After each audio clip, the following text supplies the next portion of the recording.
Babae sa India ang tatawid sana ng kalsada nang biglang nagulungan ng bus. Silipin po natin ang sitwasyon ng babae mula sa mga detalye ng balitang ibabahagi maya-maya. Magandang gabi. Ako po si Rikki.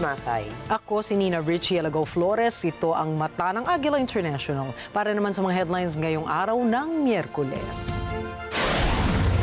Philippine Embassy sa US nanawagan sa mga undocumented Filipinos na mag-report sa kanilang tanggapan. 2025 midterm polls, ballot printing ng COMELEC muling sisimulan sa Biyernes o Sabado. US President Donald Trump target na magpataw ng 10% na taripa sa imported goods na papasok sa Estados Unidos. Texas, tinamaan ng pambihirang winter storm. At ating silipin kung ano itong Project Stargate na inanunsyo ni US President Donald Trump.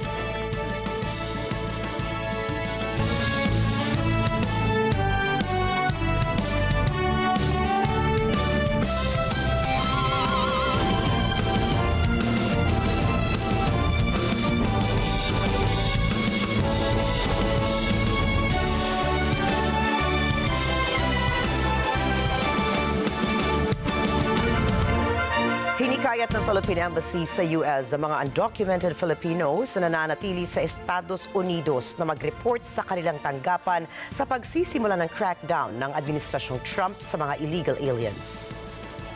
Ayon kay Philippine Ambassador to the United States, Jose Manuel Romualdez, nasa 350,000 na mga Pilipino ang illegal na naninirahan sa Estados Unidos.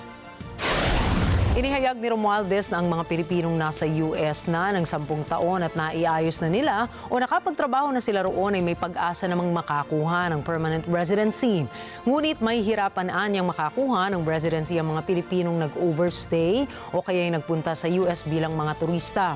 Nilinaw din ng diplomat na ang mga illegal na Filipino aliens na may criminal record sa US, maging ang mga Pilipinong hindi man lang sinubukan na gawing legal ang pananatili sa Estados Unidos ang nanganganib na ma-deport pabalik ng Pilipinas.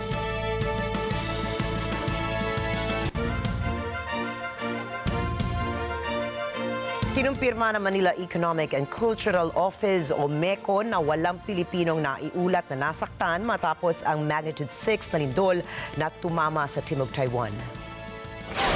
Ayon sa lokal na ulat, tumama ang lindol malapit sa rural area ng Chiayi City.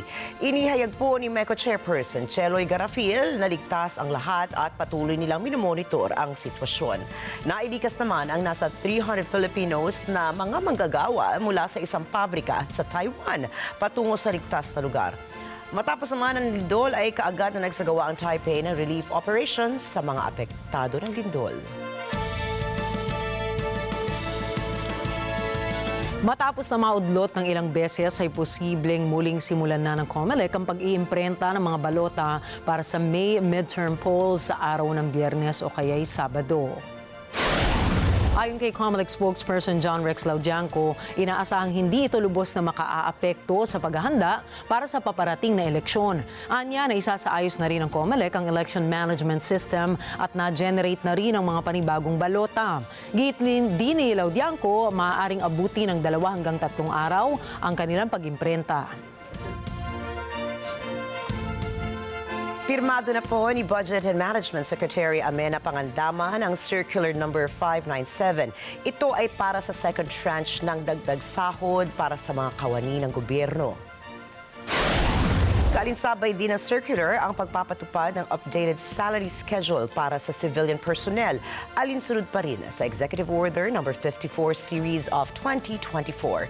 Ayon kay Pangandaman, bahagi ito ng ipinangako ni Pangulong Ferdinand Marcos Jr. na ipatutupad ito ngayong January 2025. Umaasa si Pangandaman na ang second tranche ng aumento sa sahod ay makatutugon bilang financial relief para sa government employees. Samantala, hindi naman saklaw ang military and uniform personnel sa aumento sa sahod. Sa ilalim ng EO54, ipatutupad sa 4 na tranches ang aumento sa sahod sa lahat ng national government agencies tuwing Enero ng bawat taon simula 2024 hanggang taong 2027.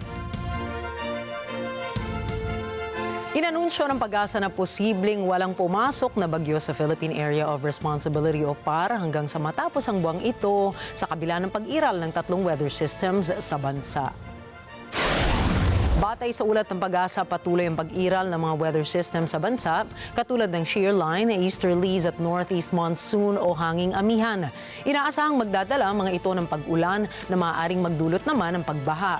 Sa kasalukuyan, nananatiling apektado ng shear line o salubungan ng mainit at malamig na hangin ang Bicol Region at Eastern Visayas.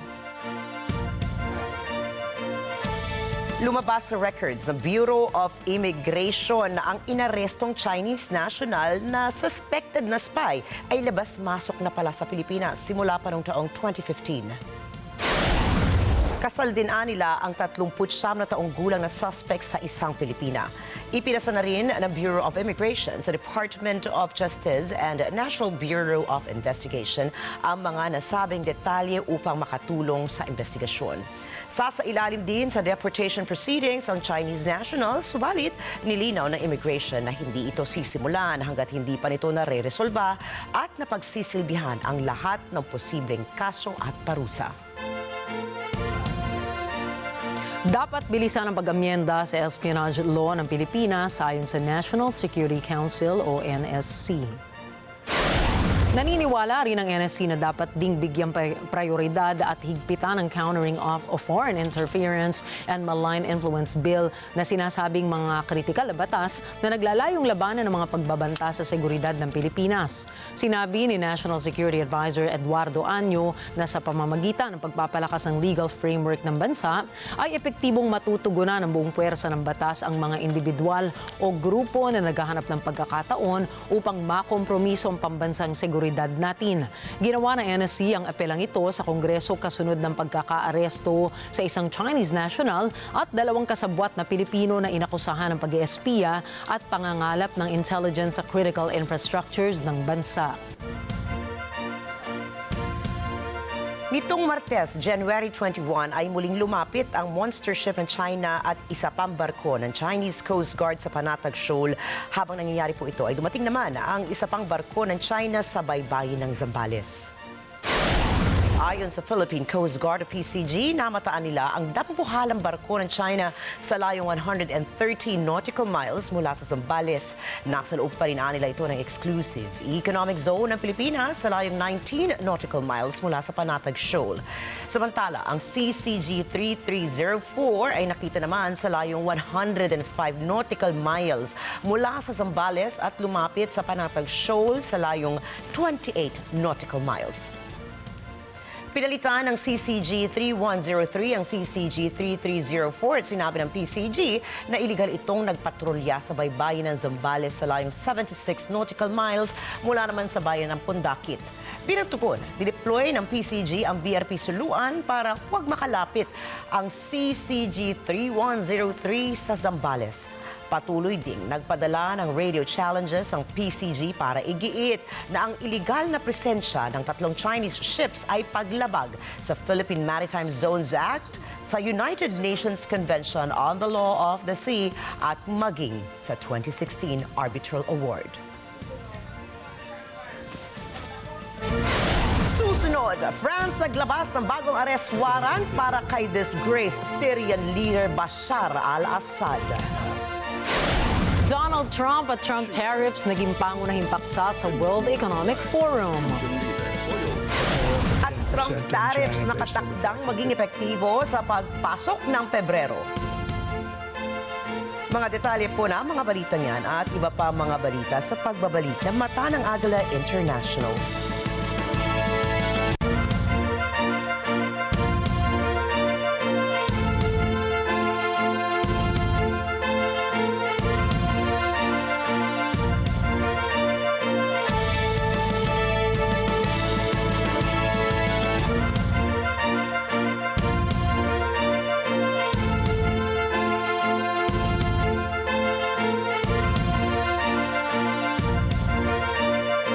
This portion is brought to you by BioQuick, high-quality products for hospitals and labs with 19 years of dedicated service to the community. They have become your trusted partner for all things medical. Alam namin ang iyong pagsisikap. Dama namin ang iyong mga sakripisyo. Kita namin ang pagharap mo sa bawat pagsubok. Kaya sa kabila ng mga hamon ng buhay, nandito kami para umalalay. Kasi katulad mo, gusto rin namin ang magandang bukas para sa kanya. Hatid namin ang dekalidad na edukasyon at makabagong pasilidad sa abot kayang halaga. Kaya huwag ka na mangamba. Sasamahan ka namin tuparin ang mga pangarap niya.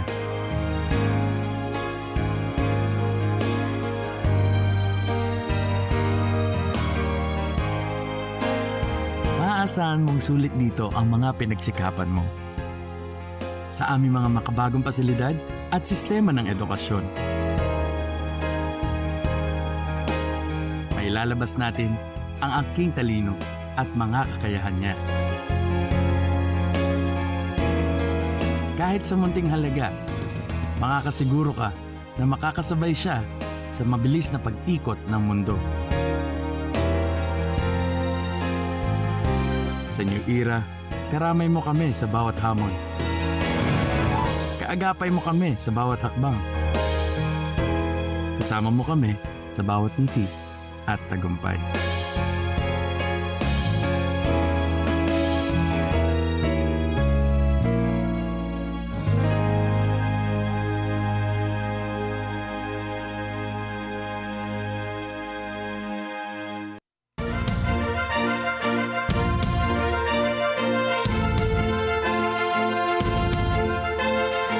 Ng Taiwan Ministry of Digital Affairs na natural deterioration umano ang sanhi ng pinakabagong insidente ng pagkasira ng kanilang mga undersea cable sa Matsu Islands. 根据这个 AIS 还有 SAWS 这两种雷达去确认，并没有在断的地方发现频率的传输，那所以我们研判它是一个自然的裂化。 Ayon kay Deputy Digital Minister Chiu Herming, wala raw kahinahinalang barkong nakadestino sa katubigan ng Matsu noong makaranas ng telecommunications blackout ang naturang isla. Kaninang umaga kasi ay iniulat ng gobyerno ng Taiwan na nawala ang kanilang komunikasyon sa Matsu Islands matapos matanggal ang koneksyon ng naturang undersea cable sa kanilang main island. Inaasahang maayos ito sa kalagitnaan ng Pebrero. Bilang backup naman ay nagpasya ang kanilang gobyerno na gumamit ng microwave communication upang makagamit ng internet services ang nasa 14,000 kataong naninirahan sa naturang isla. 我们即刻启动，请中华队员即刻启动微波的紧急备援。那原来涵盖的原来对针对马祖地区涵盖的语音电路、网际网络服务不会受到影响。那在海象允许的状况下呢，我们现在收到的通报最快会在2月完成修复。 Sa unang araw ng paninilbihan ni U.S. Secretary of State Marco Rubio, nangako po ito kasama ang kanyang mga counterparts sa Japan, India at Australia na magsisikap ang kanilang grupo para sa isang malaya at bukas na Indo-Pacific.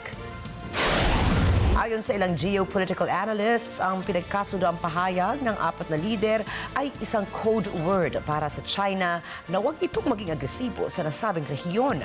Malinaw nila na hindi sang-ayon sina Rubio sa mga pambubuli ng China sa mga karatig bansa nito sa Asia, kagaya na rin ng Pilipinas at ng Taiwan. Thank you.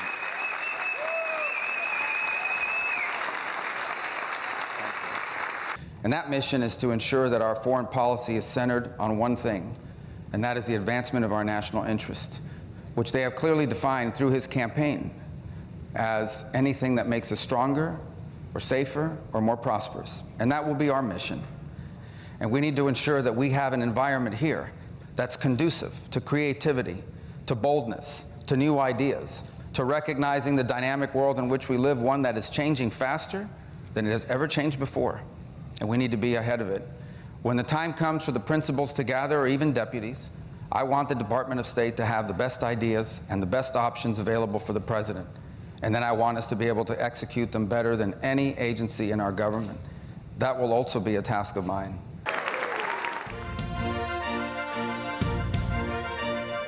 Dumagdag pa ang bilang ng mga world leaders na nagpadala ng mensahe ukol sa pag-upo ni Trump sa pwesto. Kahit ang matagal na karibal ni Donald Trump na si Vladimir Putin ng Russia ay nagpadala ng mensahe ng suporta para sa panibagong presidente ng Estados Unidos. Nagpakita rin ito ng kagustuhan na maibalik ang direct communication nito sa White House kung saan dinawit niya ang nakaraang administrasyon sa pagkakaroon ng distansya sa gitna ng dalawang bansa. Dagdag pa nito na nakikiisa sila sa kagustuhan ni Donald Trump na mapigilan ang World War III. Предвыборный период был для господина Трампа во всех отношениях нелегким. На него и даже на членов его семьи постоянно оказывалось жесточайшее давление. Дело дошло до попыток покушения на его жизнь. Но он проявил мужество, одержал убедительную победу на выборах. И мы видим заявление вновь избранного президента США и членов его команды о желании восстановить прямые контакты с Россией, прерванные не по нашей вине уходящей администрации. Слышим также его заявление о необходимости сделать все, чтобы не допустить Третьей мировой войны. Безусловно, мы приветствуем такой настрой и поздравляем избранного президента Соединенных Штатов Америки со вступлением в должность.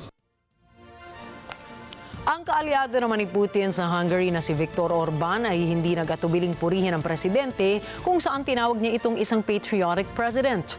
Pagkatapos naman ito ay sinabi niyang matutulungan ni Trump ang puwersa ng far-right patriots sa Europa kung saan inanunsyo ni Orban ang kanyang panibagong opensiba laban sa European Union, kung saan ninanais niyang gayahin ang naging makasaysayang kampanya ni Trump sa ilalim ng slogan na Make America Great Again. Binansagan naman niya ang kanyang sariling kampanya bilang mega o Make Europe Great Again. Csillagzat, amely alatt most állunk, sokkal kedvezőbb, mint 2024-ben volt. Nem csak mi erősödtünk meg, időközben a nyugati liberális politika vezérhajója is elsüllyedt. A nyugati világ egy patrióta, békepárti, migrációt elutasító, családpárti elnököt kapott Washingtonban. Már csak néhány óra, és még a nap is másként fog sütni Brüsszel felett. Új elnök Amerikában, nagy patrióta frakció Brüsszelben, nagy lelkesedés, kipróbált és hazájukat szerető hazafiak. Indulhat tehát a nagy támadás. A Brüsszel elfoglalását célzó hadművelet második fázisát ezennel megindítom. Köszönöm, hogy meghallgattak. Hajrá Magyarország, hajrá magyarok! Maging ang China ay nagpakita rin ng suporta para sa termino ni Trump kung saan sinabi nilang bukas daw sila na makipagtulungan sa US government upang masiguro ang tagumpay ng dalawang bansa. Sinabi naman ng China na bukas ito na gumawa ng paraan upang mapadali ang ugnayan sa gitna ng dalawang bansa. 中美合则两利，斗则俱伤，这是中美关系发展的历史告诉我们的。我们始终认为，稳定、健康、可持续发展的中美关系符合两国的共同利益和国际社会的期待。中方愿意同美国的新政府秉持相互尊重、和平共处、合作共赢的原则，加强对话沟通，妥善管控分歧，拓展互利合作，走出一条新时期中美的正确相处之道，造福两国，惠及世界。 Naglabas ng bagong arrest warrant ang gobyerno ng France laban kay dating Syrian President Bashar al-Assad dahil sa mga alegasyon ng mga krimen laban sa sangkatauhan. Ang warrant ay kaugnay na matagal ng sigalot sa Syria na nagdulot ng malawakang karahasan at humanitarian crisis. Ayon po sa ulat, layunin ng France na ipanagot si Assad sa mga insidente ng torture, forced disappearances at maging paggamit ng kemikal na armas laban sa mga sibilyan. Ang hakbang na ito ay bahagi ng international na pagsisikap na mabigyan ng hustisya ang mga biktima ng digmaan sa Syria. Patuloy na nananawagan ng mga human rights groups na magsagawa ng mas malawakang aksyon upang mapanagot ang mga may sala at matigil ang mga paglabag sa karapatang pantao sa rehiyon. Ito na po ang pangalawang warrant of arrest na inisyu ng hukom ng France para sa dating pinuno ng Syria na pinatalsik noong unang bahagi ng December 2024 na mga puwersang Islamist na Hayat Tahrir al-Asham o HTS.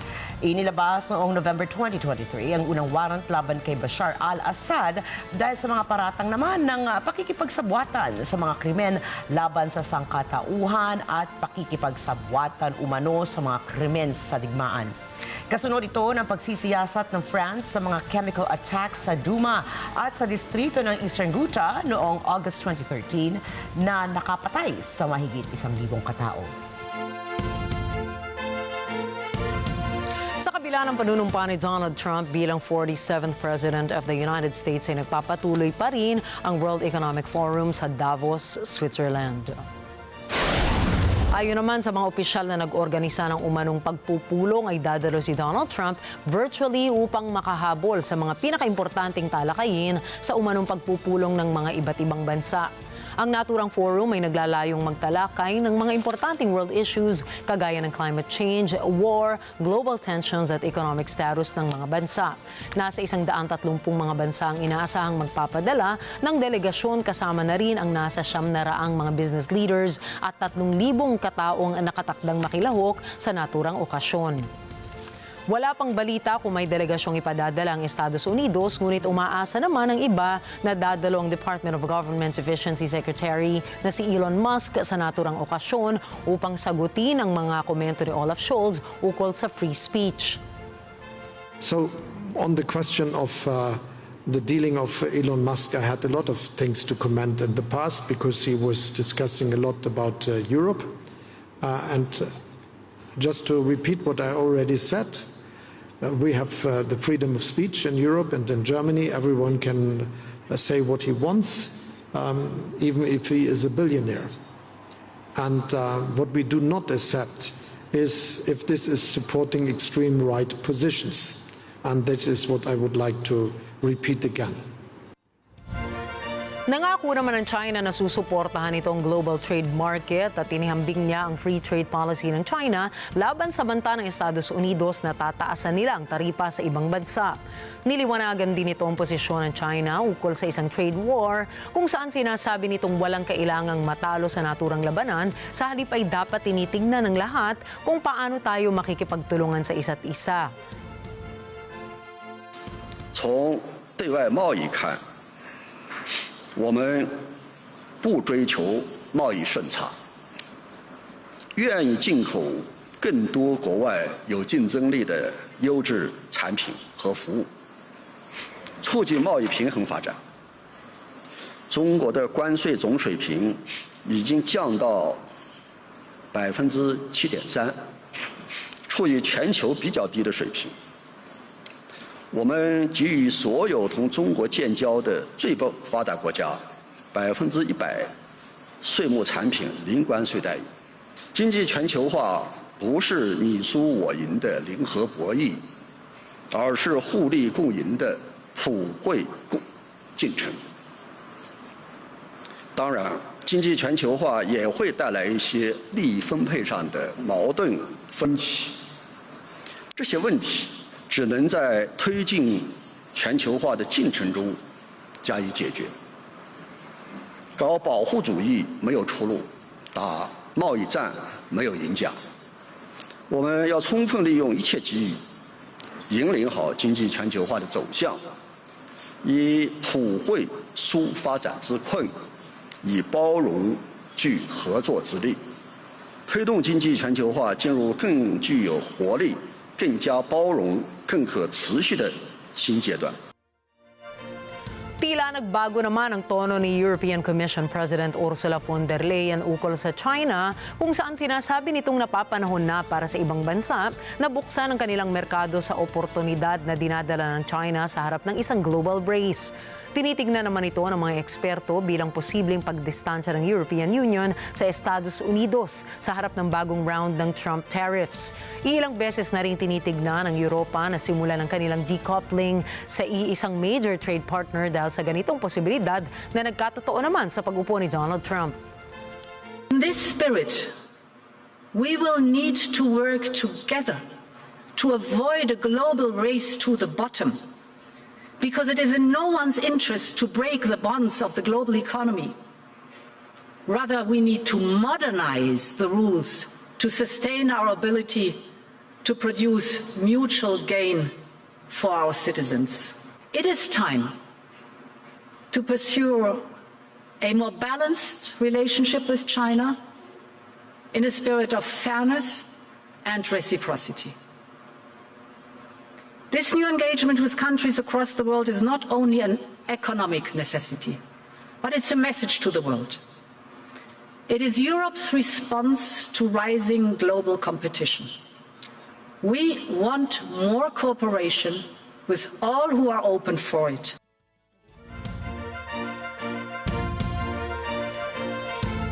Pinalaya na po ang dating leader ng grupong far-right Oath Keepers na si Stuart Rhodes. Napatunayang may sala si Rhodes sa pagpaplanong lusubin ang US Capitol Building noong Enero 6, 2021. Alamin naman natin ang pakiramdam ni Rhodes ngayong binigyan siya ng pardon ni US President Donald Trump. Michelle Verzonilla po para sa detalye ng balita. Ilang oras matapos i-release si Stuart Rhodes mula sa kulungan, humarap ito sa mga mamamahayag sa labas ng Washington, D.C. jail. Si Rhodes ay ang dating pinuno ng Oath Keepers, isang grupong far-right na kasama sa mga sumugod sa US Capitol noong January 6, 2021 upang bawiin ang pagkapangulo mula kay Joe Biden. Ito ay sa paniniwalang si Donald Trump ang talagang nanalo noon. Ibinahagi ni Rhodes ang kanyang nararamdaman ngayong nakalaya na siya makalipas ang 3 taong pagkakakulong. Do you feel emboldened and perhaps legitimized and validated by the Trump? Well, I don't feel emboldened. I feel vindicated and validated. Yes, absolutely. Of course, I haven't gotten a pardon yet. I got commutation.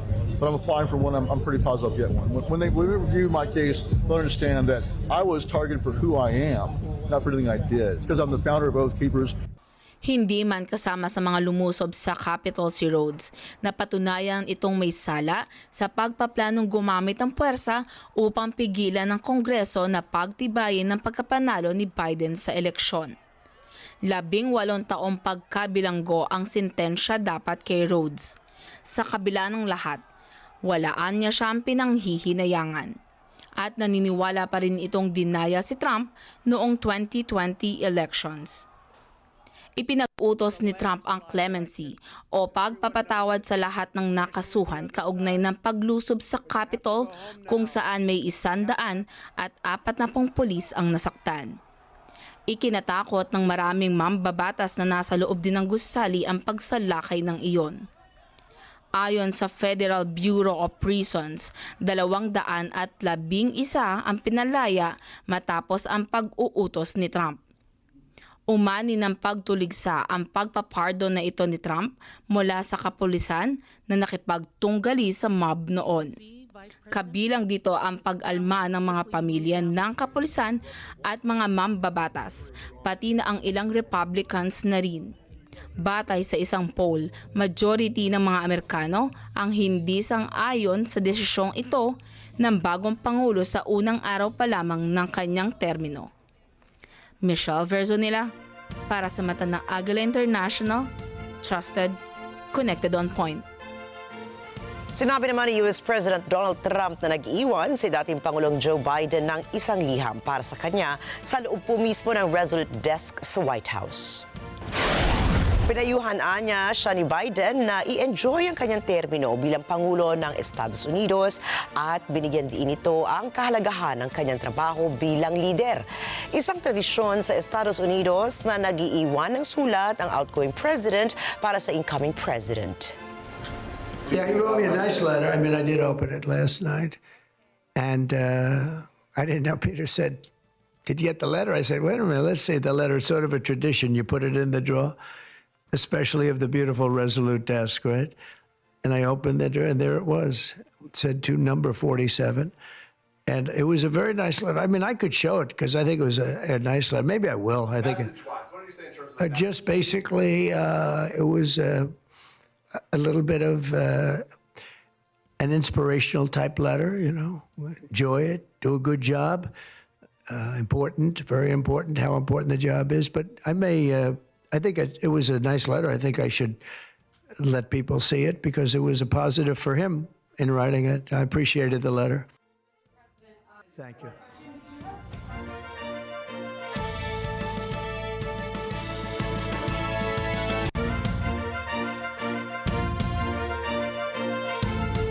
Sinampahan ng U.S. government watchdog Public Citizen ang paglabag sa transparency law ang Department of Government Efficiency o DOGE ni President Donald Trump. Ayon sa grupo, wala umanong balansing pananaw ang mga miyembro ng DOGE. Sikreto rin nila ang mga pagpupulong ng ahensya at hindi rin available sa publiko ang trabaho nito. Bago nila sila magsampa ng reklamo, ay nakipag-ugnayan sila sa transition team ni Trump pero tinanggihan nila ang pakiusap nilang makipagpulong ukol sa nasabing issue.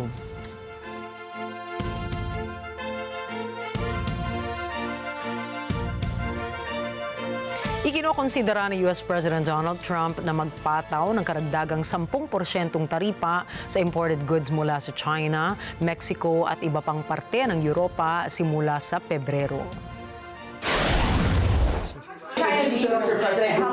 We're thinking about that too. We're talking about a tariff of 10% on China based on the fact that they're sending fentanyl to Mexico and Canada.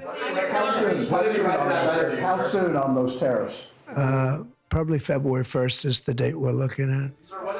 For Mexico and China, we're talking about approximately 25%. Didepensa ni Trump ang naturang hakbang sa pamamagitan ng pag-akusa sa China at Mexico na nagpapadala umano ng fentanyl sa Amerika sa pamamagitan ng Mexico at Canada. Ang fentanyl ay isang opioid na nagpapalala sa krisis sa iligal na droga sa buong mundo. Sinundan pa ito ng pagbabanta ni Trump na magpapataw ng import tax na 25% sa Mexico at Canada at inakusahan ng mga ito ng pagpayag sa mga hindi dokumentadong migrants at mga droga na pumapasok sa Amerika. Matatandaan na isa sa pangunahing pangako ni Trump sa kanyang kampanya ang pagpapalawak ng taripa na anyay makatutulong umano sa ekonomiya ng Estados Unidos. Bagamat ayon sa mga eksperto, maaaring humantong ito sa mas mataas na presyo ng goods para sa mga Amerikano mismo at pasakit para sa mga kumpanyang apektado ng foreign retaliation ng Administrasyong Trump. Other countries are big abusers also. You know, it's not just China. China's an abuser, but the European Union is very, very bad to us. They treat us very, very badly. They don't take our cars. They don't take our cars at all. They don't take our farm products, essentially. They don't take very much. We have a $350 billion deficit with the European Union. They treat us very, very badly. So they're going to be in for tariffs. It's the only way you're going to get back. It's the only way you're going to get fairness. You can't get fairness unless you do that. Nagpahayag ng pagkabahala ang mga migrante na nag-aabang sa border city ng Piedras Negras sa Mexico. Lalong lumabo nila ang kanilang tsansang makapasok ng Estados Unidos ngayong nanumpa na si Donald Trump bilang Pangulo. Jeff Sanidad po para sa detalye ng balita.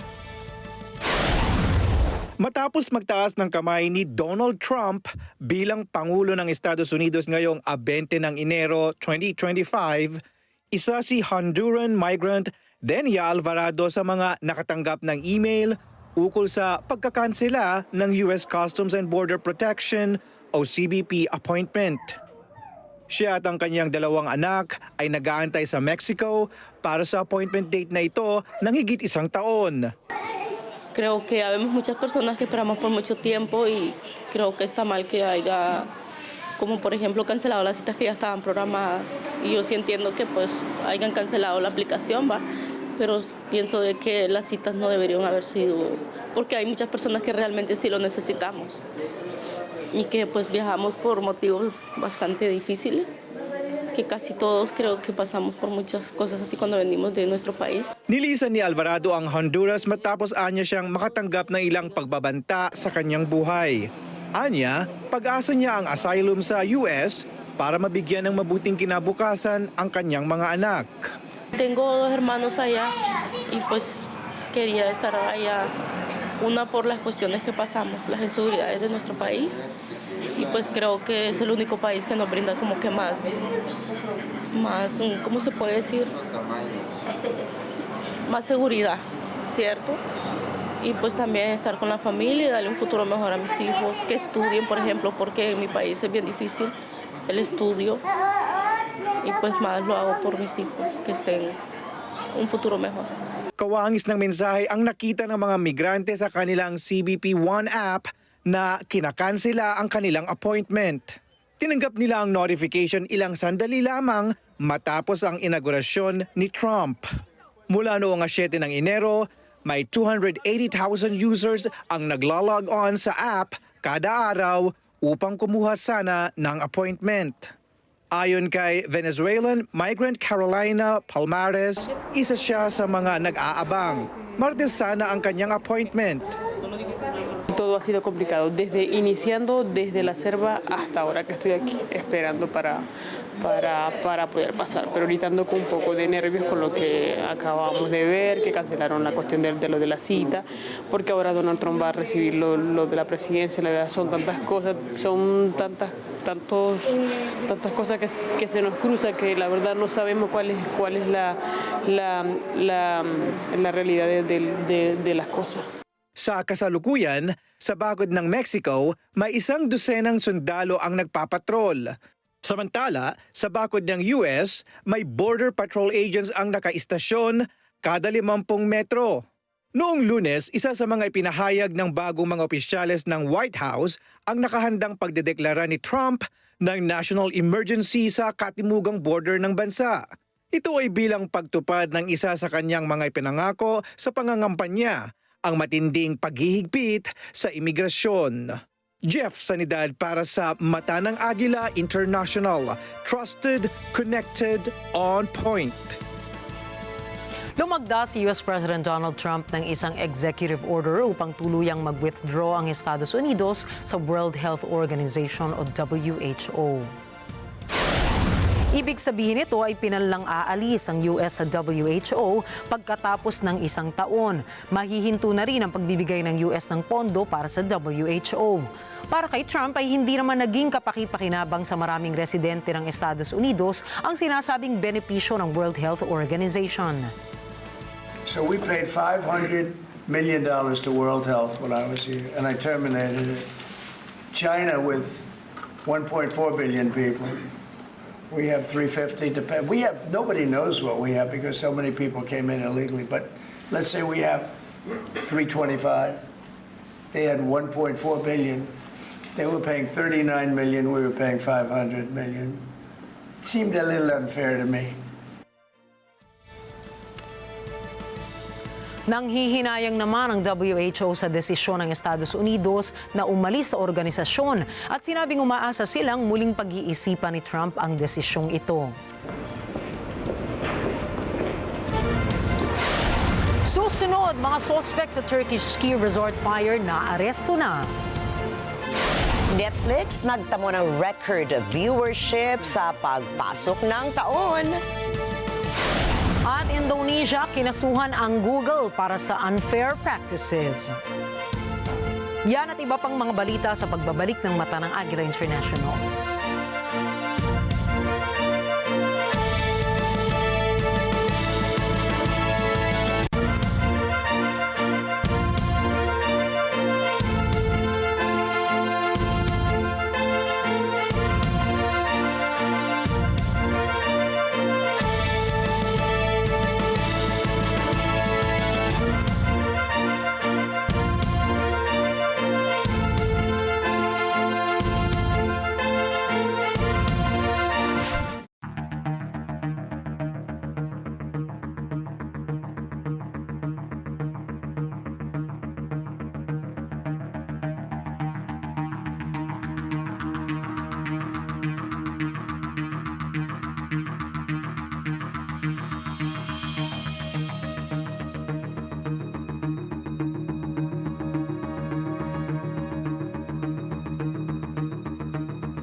maiinit na balita at rumaratsyad ang usapan ng bayan. ihahatid namin sa 100%! 100% ang pagbabalita. 100% talakayan. Lunes hanggang Biyernes. Alas 5 hanggang alas 7 ng umaga. Live na live sa Radyo Agila 1062 Mega Manila. At sa Net 25.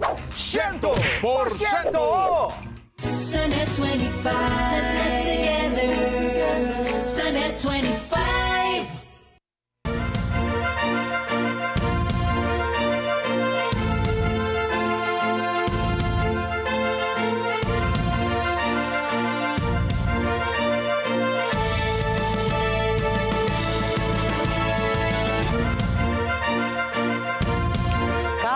Lunos po ang sinapit ng isang babae sa India matapos itong magulungan ng isang bus.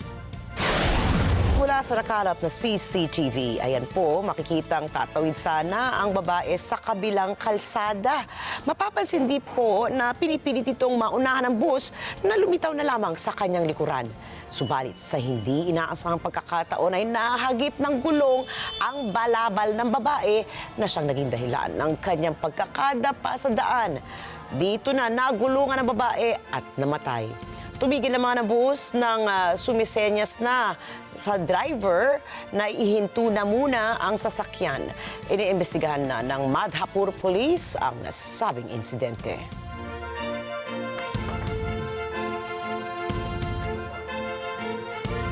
Isang gabing hindi malilimutan para sa 5 individual nang madaganan sila ng nagwawalang elepante sa Thailand.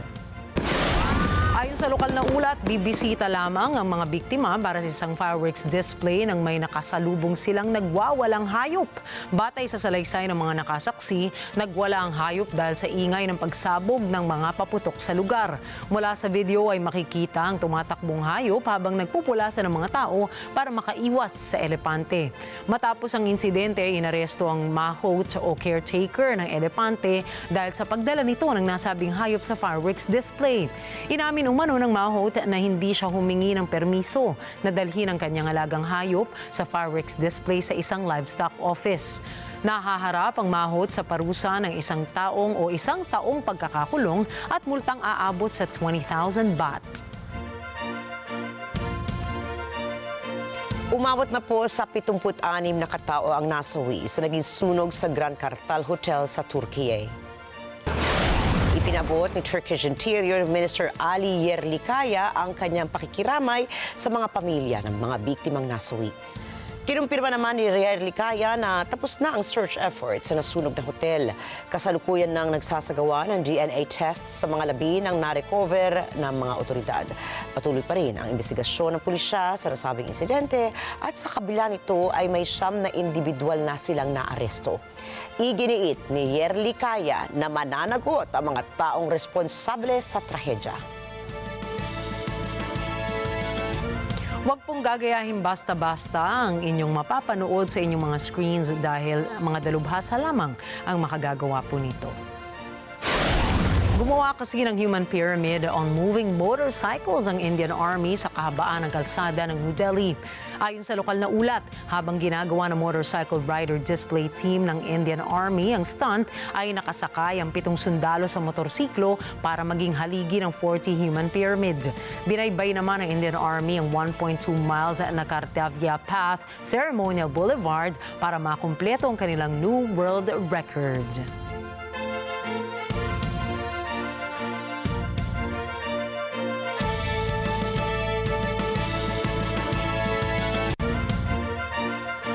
Samantala, isang hindi karaniwang winter storm po ang tumama sa US Gulf Coast nitong Martes. Bitbit nito ang snow at bugso ng hangin sa isang rehiyon na hindi naman sanay sa niebe. Ayon pa sa US meteorologist, nakararanas ng mapanganib na deep freeze ang karamihan ngayon sa Estados Unidos. Nako, kamusay naman po natin si Net25 correspondent Bernhard Gonzaga na talaga namang nangangatog na sa ginaw ngayon sa Houston, Texas. Noong Martes ng umaga, milyong-milyong residente ng Texas ang nagising sa isang napakakapal na snow. Kasabay nito ang pagdapo ng bagyong Enzo sa mga baybayin ng Texas, Louisiana at Florida. Dito sa Metro Houston, sinabi ng National Weather Service na ang kabuang snowfall ay aabot hanggang 4 na pulgada sa isang lugar. Ang isa sa mga pinakabihirang nakita ay ang snow sa beach na nakunan ng mga webcam sa Galveston. Ayon kay Houston Mayor John Whitmire, sa gitna ng paghahanda ng lungsod, kailangan gawin din ng mga residente ng kanilang bahagi. We've been preparing since Thursday for the intense temperature, but now we've learned that there will be precipitation. We are prepared, but the reason I'm speaking to Houstonians this evening is we need your assistance. We need your help to let us help you. We need to limit our activity starting tomorrow evening. Dahil sa Arctic blast na ito, napatigil ang buong Gulf Coast na nagdulot ng pagsasara ng pampublikong pasilidad sa Port Houston at ng mga paliparan sa George Bush International at Hobby. Ako po si Bernhard Gonzaga para sa Matalang Agila International. Trusted, connected, on point. At dahil din sa sobrang lamig ng panahon naman sa US Capitol, hindi nasaksihan live ng publiko ang inaugurasyon ni Donald Trump. Subalit marami pa ring mga taga-suporta ng bagong US President ang hindi ininda ang malamig na temperatura at masayang nagdiwang sa Washington. Alamin natin ang mga detalye mula kay Mefanway Zaragoza. Ilan sa mga taga-suporta ng bagong panumpang presidente ay humilera sa mga kalye na dinaanan ni Pangulong Donald Trump bago at pagkatapos ng inaugurasyon. Marami sa kanila ang natipon sa National Mall sa kabila ng matinding lamig ng panahon. Nabago ang ilang bagay na dati-ratay isinasagawa tuwing inaugurasyon. Sa kabila nito, hindi pinalampas ng Trump supporters ang pagkakataong ipagdiwang ang panunumpa nito bilang ika-47 Pangulo ng Estados Unidos. Para kay Whitney Brown mula sa Alabama, ikinagagalak niya ang mga tuntuning ipapatupad ni Trump. You know, we're excited about Trump, but we're also just excited about the new policies that he's bringing in, and we think it's just important to instill the values that he stands for, you know, and to just let our kids see it, you know, in person. And it's cold, but it's, you know, something that I think they'll look back on and see that they were able to be here, you know, and see part of history. So. Para naman kay Bruce Langlois ng Michigan, kahit hindi niya nasaksihan ng personal ang inaugurasyon, masaya na siyang makabilang sa mga nasa Washington para sa araw na ito. It's really cool to be part of this. It's disappointing that it was inside, but you know, it's. I think personally there's probably security reasons, you know, but he's got to be safe. You know, he's got a lot of work to do and we need him so badly. You know, that's fine that I didn't get to see it in person, but still to be here is good. At ayon kay Christopher Hoynes ng Minnesota, pagbabago ang kinasasabikan niya dala ng bagong administrasyon. Yeah, it's fun to have the change. He said a lot of really good stuff. We just listened to his inauguration address, and he said a lot of really obvious things that everybody wants, and you can tell by the vibe of the people, even the ones that did and didn't vote for him. I think everybody's trying to be optimistic at this point. And national security, I think, is number one message that they're saying, so everybody's really excited about that. I know I am. May from Zaragoza para sa Mata ng Agila International. Trusted, connected, on point. Kinumpirma po ni Samia Suluhu Hassan ang Pangulo ng Tanzania na may Marburg virus outbreak sa kanilang bansa. Sinabi ng World Health Organization o WHO na 8 katao na ang namatay dahil sa nasabing sakit at mataas nila ang risk na Marburg virus doon. Hindi naman kinumpirma ni President Hassan ang ulat ng WHO. Subalit, inamin ni President Hassan na nasa 26 na individual ang kanilang binabantayan at isang pasyente ang nagpositibo sa Marburg virus. Nanggaling po ang mga pasyente sa northwestern Cagayan region. At ayon sa datos ng WHO, nagkaroon ng Marburg virus outbreak noong taong 2023 sa Cagayan. Tumagal nila ito ng 2 buwan. Siyam ang naitalang positibo habang 6 naman ang namatay dahil sa nasabing sakit.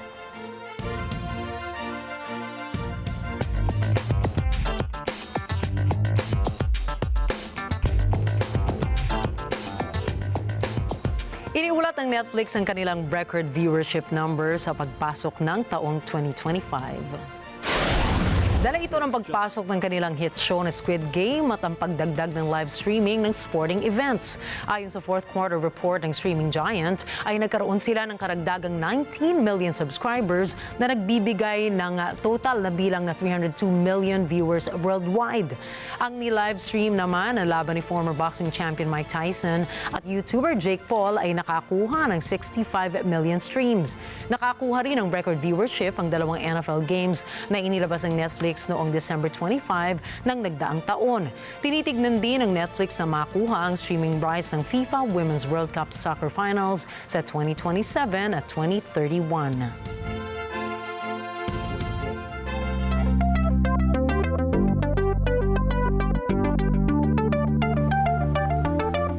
Inanunsyo ni US President Donald Trump na maglalaan ang Washington ng $500 billion para pondohan ang itatayong artificial intelligence o AI infrastructure sa Estados Unidos. Together, these world-leading technology giants are announcing the formation of Stargate.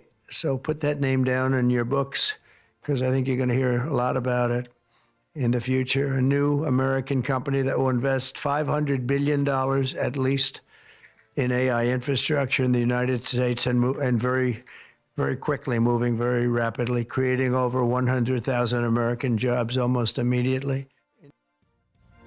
Ayon kay Trump, kasamang tutulong sa proyekto ang mga kumpanyang OpenAI, SoftBank at Oracle sa isang joint venture na tinaguriang Stargate. Layo ng Stargate na mabawasan ang mga banta ng AI sa mga consumers, workers at sa pambansang seguridad. Hindi naman tinukoy na kung ang nasabing proyekto ay update o isang bagong venture. Noong March 2024 kasi, inihayag ng isang tech website na The Information na may inihandang proyekto ang OpenAI at Microsoft na isang data center project na Stargate din ang pangalan. Nakaharap muli ang Google sa isa na namang lawsuit matapos ireklamo naman ngayon po ng Indonesia dahil sa umano'y unfair practices ng nasabing kumpanya. Pinagbumulta ng antitrust agency ng Jakarta ng 2.2 billion rupiah or that's $12.4 million dahil sa hindi patas na payment system services ng Google Play Store. Giit ng ahensya sa naging resulta ng kanilang investigasyon noong taong 2022. Inabuso umano ng Google ang posisyon nito dahil umano kailangan ng mga Indonesian app developers na gamitin ang Google Play billing sa mas mataas na rates kaysa sa ibang mga payment systems. Nalaman kasi ng antitrust agency ng Indonesia na nagpapataw pala ang Google ng hanggang 30% fee via Google Play billing. Kaya babala po ng ahensya sa Google, sundin nito ang hinihinging demand ng ahensya at kung hindi ay aalisin ang Google Play Store sa buong Indonesia.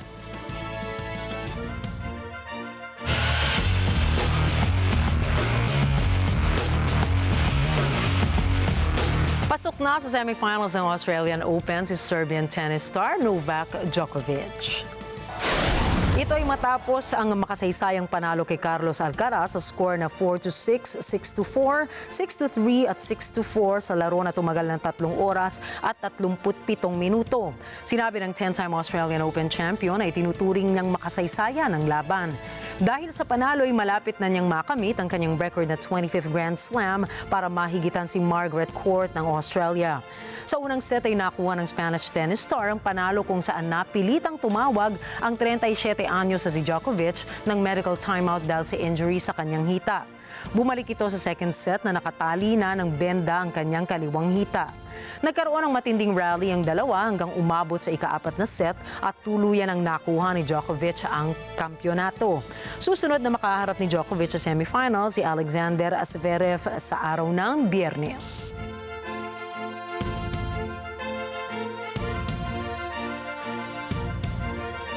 Sa ibang balita, muling ginawang maliwanag ang gabi ng mga tao sa Canary Wharf ng taunang Winter Lights event sa United Kingdom. Nagtipon-tipon kasi ang mga artists sa buong mundo para makiisa sa nasabing aktibidad. Ngayong 2025, may 4 na artworks ang nadagdag kung saan pinapakita nito ang transformative qualities of art and light. I think it's always important to have a mix. So we love working with both local artists and international artists. So bringing kind of everyone together in this space. London is such a metropolitan, wonderful city, and I think Canary Wharf is representative of that. We have so much of that tied into the tapestry of who we are and the artworks that we've commissioned. So yeah, it's incredibly important to us, and that's all of our events almost are free and accessible. So it's great that both the communities can either be part of it with the artworks that are created, but also for the visitors, everyone to feel involved and part of Canary Wharf and part of the exhibitions. Kahit malamig naman po ang klima, ay lakas loob na sumayaw si French ballerina Victoria Duberville sa bow ng isang barko sa Antarctica. Kilala po si Duberville sa kanyang career sa pagsayaw sa entablado at isa nga rito ang pagtanghal niya sa Bordeaux Opera at Royal Ballet of Flanders. Mayroon din itong higit sa 300,000 followers sa Instagram and TikTok, kung saan naman ang mga video posts niya ay umaani ng million views. Ayon sa lokal na ulat, layo ni Duberville na magkwento sa pamamagitan ng pagsayaw, kung kaya sa kanyang pagtatanghal sa Antarctica ay naging symbol of beauty ang backdrop na glaciers. Nilinaw rin ni Duberville na hindi basta-basta ang kanyang pagsayaw dahil hindi lang isang pagsubok ito, kundi isang paalala rin na ang sining ay maaaring malikha nasaan ka man. At ang masasabi ko dyan ay oo, 100% agree ako.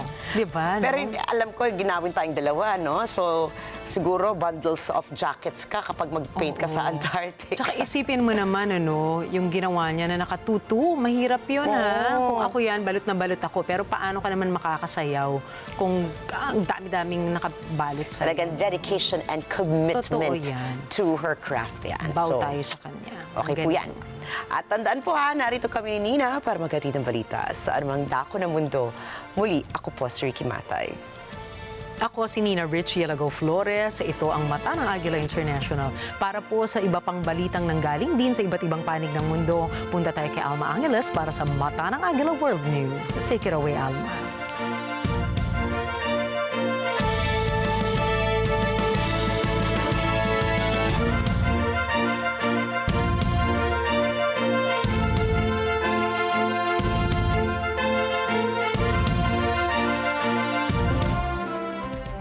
Thank you, Nina and Rikki. Good evening, everyone. I'm Alma Angeles for Net 25 World News. On tonight's headlines.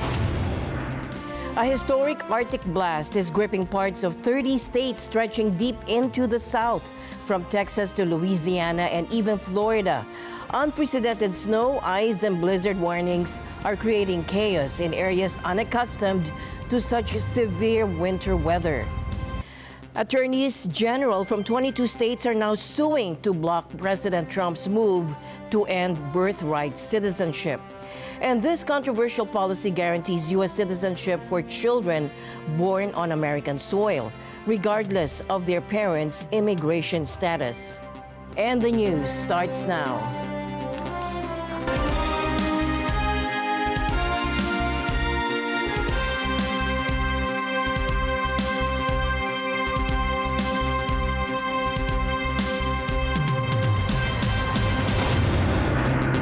A historic Arctic blast is gripping parts of 30 states stretching deep into the south, from Texas to Louisiana and even Florida. Unprecedented snow, ice, and blizzard warnings are creating chaos in areas unaccustomed to such severe winter weather. In New Orleans, now humorously dubbed Snowla, the city is seeing its biggest snowfall ever recorded, with 9 inches and counting. To address the icy roads, 14 snowplows were brought in from Indiana. Louisiana issued its first ever blizzard warning as palm trees became blanketed in snow and icy streets caused accidents, including one SUV skidding into a curb near the Superdome, set to host the Super Bowl in less than 3 weeks. Meanwhile, Meanwhile, in Florida, the rare snowfall turned beaches into snowfields. In Tallahassee, emergency crews are spreading sand on roads to combat ice buildup as 5 inches of snow set records in Pensacola. Local officials acknowledge their limited snow equipment but are working to keep roads passable. With snow and freezing rain still causing havoc, officials across the South urge residents to stay home and avoid travel until conditions improve. For now, it's a winter storm for the record books, and one the Deep South won't soon forget. And a rare winter storm is sweeping through Texas and the northern Gulf Coast, shutting down highways, grounding flights, and triggering the first blizzard warning for parts of southeast Texas. Take a look. On Tuesday morning, millions of Texas residents woke up to a blanket of snow as Winter Storm Enzo impacted the coastlines of Texas, Louisiana, and Florida. Here in the Houston metro area, the National Weather Service reports snowfall totals of up to 4 inches in some neighborhoods. One of the most rare sightings was snow on the beach, captured by webcams from the city of Galveston, which reported 4 inches of snowfall. So I went to college up north, and I was actually born in Buffalo, New York. That gets, feet and feet worth of snow, more than this. But it's actually really fun having it here because it's kind of a throwback to my childhood and college days. I have not left the 610 loop for any degree of my life. No, I just wanted to come out and walk. I'm actually working at the hospital covering the night. So we all have kind of day and night shift at the hospital right now because they don't want people driving in and out. So I just came here on a break to come and walk around the park. The snow is beautiful. Look at this. It's so soft and it's thicker than I expected. So I think it's great. In anticipation of the severe weather, Houston Mayor John Whitmire made a statement Monday regarding city preparations and admonishing residents to do their part. We've been preparing since Thursday for the intense temperature, but now we've learned that there will be precipitation. We are prepared, but the reason I'm speaking to Houstonians this evening is we need your assistance. We need your help to let us help you. We need to limit our activity starting tomorrow evening. This Arctic blast has brought the Gulf Coast to a standstill, causing public facilities at Port Houston and the airports at George Bush Intercontinental and Hobby to shut down until Wednesday, incurring widespread flight cancellations. Stay tuned for further updates. In Houston, Texas, I'm Mayfem Zaragoza, Net 25 News. Turkey has detained 9 people, including the owner of a hotel, after a deadly fire claimed 76 lives at a ski resort in western Turkey. Değerli arkadaşlar, yüreğimiz yanıyor. Acımızı tarif etmek imkansız. Maalesef vefat eden canımız 76. Now, he also reported that 45 bodies had been returned to families while DNA tests are underway for the remaining victims.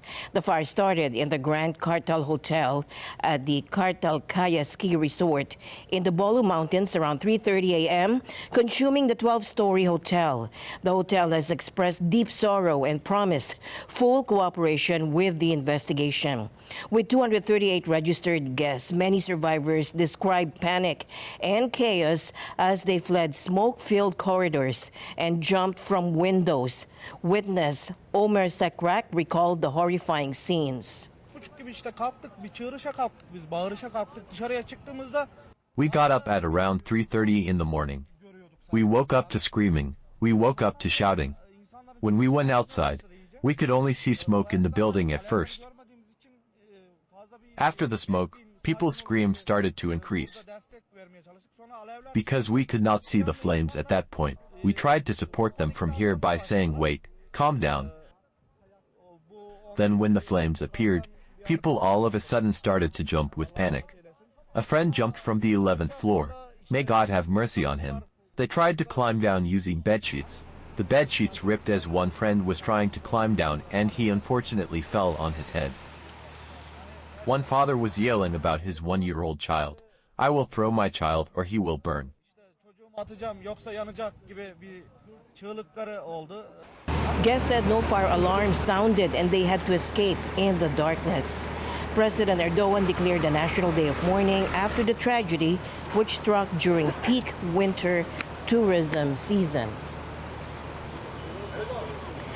Attorneys general from 22 states are now suing to block President Trump's move to end birthright citizenship. And this controversial policy guarantees U.S. citizenship for children born on American soil, regardless of their parents' immigration status.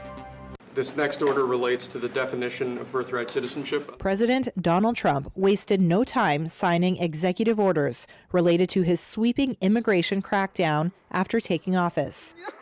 They include a broad ban on asylum and sending the U.S. military to the southern border, says Reuters correspondent Ted Hessen. There was really a flurry of executive orders last night, and some of the things even we're still digesting. The refugee resettlement program, for instance, which brought in 100,000 people last year from other countries who are refugees abroad, was put on pause indefinitely, at a minimum 3 months, but potentially longer. He took steps to move military assets to the border and empowered the Secretary of Defense to send troops as needed, but also tasked the Pentagon with supplying resources for border wall, for detention space, and for other aspects of border security. That's just one element. Trump signed an executive order restricting birthright citizenship. Birthright. That's a big one. Prompting several states and civil rights groups to file lawsuits, arguing it violated the U.S. Constitution, specifically a 14th Amendment clause stating anyone born in the U.S. is considered a citizen. It's entirely possible that a month from now, this order will be put on hold or will still be debated legally, and it seems like the sort of issue that could potentially make its way to the Supreme Court, in which case that could mean months or years of legal wrangling before we have an answer as to whether this was lawful or not. We will reinstate my Remain in Mexico policy. I think the question will be, what are they able to do in Congress? Are they able to pass through restrictive immigration laws that will be more enduring, that will be more lasting? And even budget-wise, what will the budget be for the deportation initiative? I mean, that will be a major factor in how effective it is. And, you know, one figure that's been floated among Republicans is that they need $100 billion for enforcement. I mean, for some perspective, that's more than many government departments would have in their entire annual budget. Like the State Department was around $86 billion for a year. So I think whether they get that or not is a huge question. Trump's critics and immigration advocates say the president's mass deportation plan could disrupt businesses, split families, and cost U.S. taxpayers billions of dollars. In the hours after President Trump was sworn into office, he issued an onslaught of disastrous and damaging executive orders, including one that seeks to end birthright citizenship. Trump is following through on a campaign promise. Today, I'm also following through on a promise to take action if Trump violates the law and infringes on our rights, on your rights, as he did today with what is, frankly, an un-American executive order. I have one message for President Trump. I'll see you in court. We are filed. Our case is filed now as we speak, moments ago, in the District of Massachusetts in the First Circuit. This morning, as stated, the lawsuit challenging President Trump's unconstitutional executive order is on file. It has multiple grounds. It states that the executive order violates the 14th Amendment of the U.S. Constitution. It violates our U.S. Constitution. Birthright citizenship is foundational to our nation's history, to California's history, to our very... Now, President Trump responded to Episcopal Bishop Marian Edgar Budd's plea during a prayer service on Wednesday, saying she owes an apology. The bishop had urged Trump to protect immigrants and respect gay rights, calling for mercy for those fearful of what his administration's policies might bring. Mr. President, Millions have put their trust in you. And as you told the nation yesterday, you have felt the providential hand. I ask you to have mercy upon the people in our country who are scared now. And the people who pick our crops. President Trump on Wednesday said the so-called bishop of the Washington National Cathedral owed an apology after she urged him to protect immigrants. And a day after declaring in his inauguration speech that there were only two genders in America and signing executive orders to crack down on immigrants, the bishop from the pulpit said to show mercy on people who were scared of what is to come. Trump did not appear happy during the remarks of the prayer service and dismissed them when asked for a reaction later. In a late-night Truth Social post, Trump said Bud was nasty in tone and that she and her church owed the public an apology. He said the so-called bishop who spoke at the National Prayer Service on Tuesday morning was a radical left, hardline Trump hater. She brought her church into the world of politics in a very ungracious way. She was nasty in tone and not compelling or smart. She failed to mention the large number of illegal migrants that came into our country and killed people. Many were deposited from jails and mental institutions. It's a giant crime wave that is taking place in the USA. Apart from her inappropriate statements, the service was a very boring and uninspiring one. She's not very good at her job. She and her church owe the public an apology. The United States, Australia, India, and Japan recommitted to working together today after the first meeting of the China-focused Quad grouping's top diplomats since President Donald Trump returned to the White House. In a joint statement after the talks in Washington, hosted by U.S. Secretary of State Marco Rubio on his first day in the job, the four nations said officials would meet regularly to prepare for an upcoming leaders' summit in India, expected this year. The four countries share concerns about China's growing power, and analysts said the meeting was designed to signal that countering Beijing is a top priority for Trump. The four nations restated their shared commitment to strengthening a free and open Indo-Pacific where the rule of law, democratic values, sovereignty, and territorial integrity are upheld and defended. That includes in the East China Sea, where Japan is locked in a territorial dispute with China, and in the contested South China Sea, Japan's government said in a later statement. Rubio also met separately with Wang and Jaishankar. A key aim for Australia was to secure assurances from Washington about the massive AUKUS defense pact, designed to allow Australia to acquire nuclear-powered attack submarines and other advanced weapons, such as hypersonic missiles, which Trump has not commented on publicly. Australia's Foreign Minister Wang told a news conference in Washington she had a very positive discussion with Rubio on AUKUS. China has denounced the Quad as a Cold War construct and says the AUKUS alliance would intensify a regional arms race. U.S. President Donald Trump has threatened new tariffs on Chinese goods, with plans to implement them on February 1st, potentially sparking a trade war with China. Speaking from the White House, Trump also took aim at the European Union, Canada, and Mexico, signaling further tariff action over trade imbalances.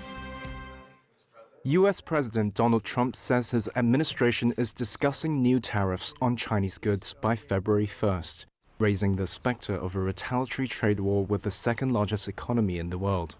Trump made that threat at the White House on Tuesday. We're talking about a tariff of 10% on China based on the fact that they're sending fentanyl to Mexico and Canada. In the same briefing, Trump singled out the European Union for troubling trade imbalances with the U.S. and also vowed to hit them with tariffs at some point. The European Union is very, very bad to us. They treat us very, very badly. They don't take our cars. They don't take our cars at all. They don't take our farm products, essentially. They're going to be in for tariffs. It's the only way you're going to get back. It's the only way you're going to get fairness. You can't get fairness unless you do that. Trump says Canada and Mexico are also on the firing line for tariffs of 25% on February 1st. We heard the president's comments yesterday and the directive he has issued to examine the trade relationship between Canada and the United States while exploring the possibility of tariffs. But we remain confident in the facts. Canadian energy powers American manufacturing, businesses, and homes. Of America's top 5 trading partners, Canada is the only one with whom the United States runs a trade surplus in manufacturing. And Canada buys more goods made by Americans than China, Japan, and Germany combined. On top of that, President Trump said that he wants to usher in a golden age for the United States. That will require more steel and aluminum, more critical minerals, more reliable and affordable energy, more of everything to run the U.S. economy full steam ahead. Canada has all those resources, and we stand at the ready to work with the United States to create a booming and secure North American economy. The alternative for them would be more resources from Russia, China, or Venezuela. Canada is a safe, secure, and reliable partner in an uncertain world. Mexican President Claudia Sheinbaum on Tuesday gave a measured response to Trump's tariff threats, saying she would respond to U.S. actions step by step. She added that the U.S.-Mexico-Canada Free Trade Agreement was not up for renegotiation until 2026.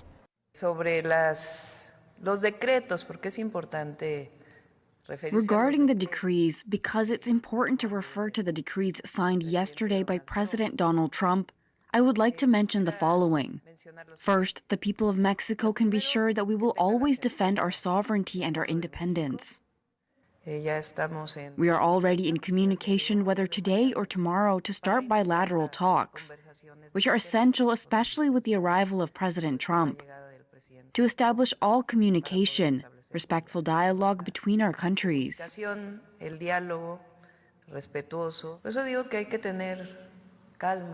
That is why I say we must remain calm and have a cool head, acting step by step. So at this moment, what President Donald Trump signed is that the trade agreement continues, and they open consultations for the review that will be done in 2026. That's what it says. Regarding the Gulf of Mexico, beyond anything else, they establish it for their continental shelf. For us, it remains the Gulf of Mexico, and for the entire world, it remains the Gulf of Mexico.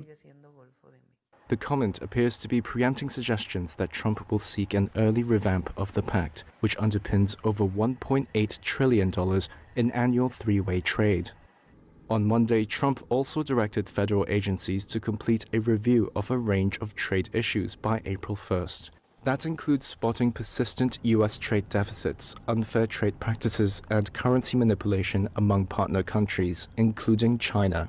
He also asked for recommendations on remedies, including a, quote, global supplemental tariff and changes to duty exemptions for low-cost shipments from China under $800, which are often blamed for imports of fentanyl precursor chemicals. President Donald Trump's proposed tariff plans could lead to higher car prices for U.S. consumers and impact automakers around the world.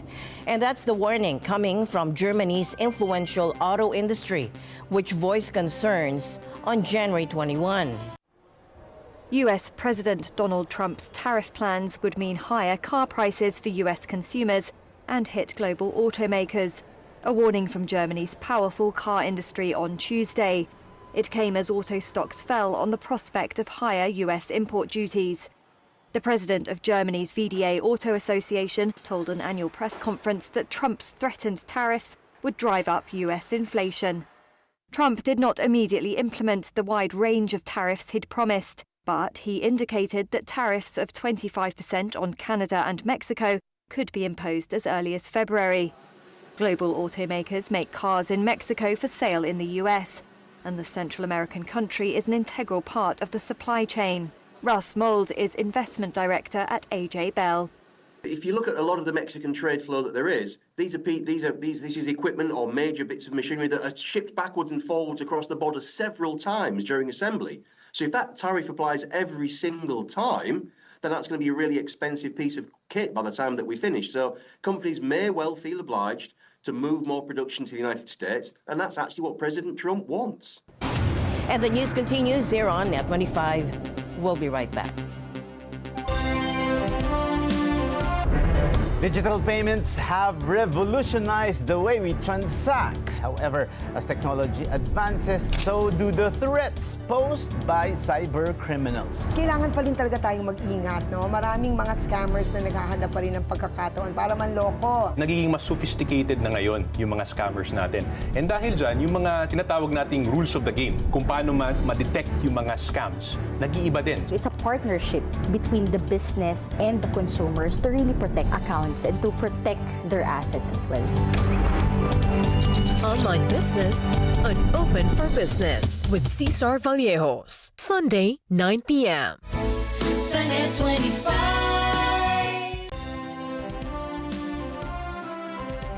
And staying in Davos, global leaders are tackling some of the world's most pressing challenges, and financial inclusivity is high on the agenda.